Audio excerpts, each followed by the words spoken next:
going through their process and just trusting that Darren and his team knew what I needed, knew the proper way to do it, and could coach me through the process. And for those of you who have followed my journey for the past year, do it. Go do it. It is incredible. It is life-changing, and I can't recommend it enough.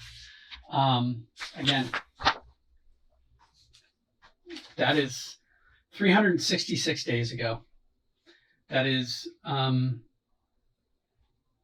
about 10 a.m. on July 19th of 2024. This is 10 a.m. on July 20th of 2025.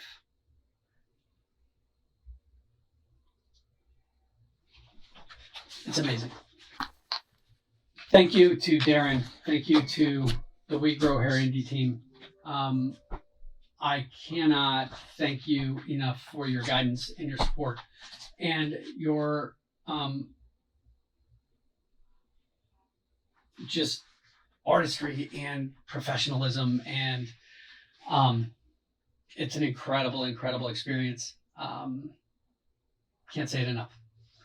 I hope that if you are facing a similar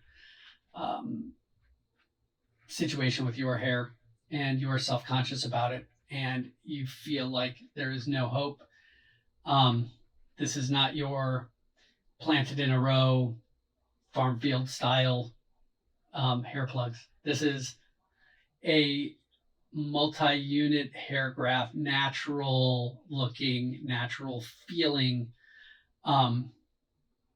result that I don't think you can get anywhere else. So thank you.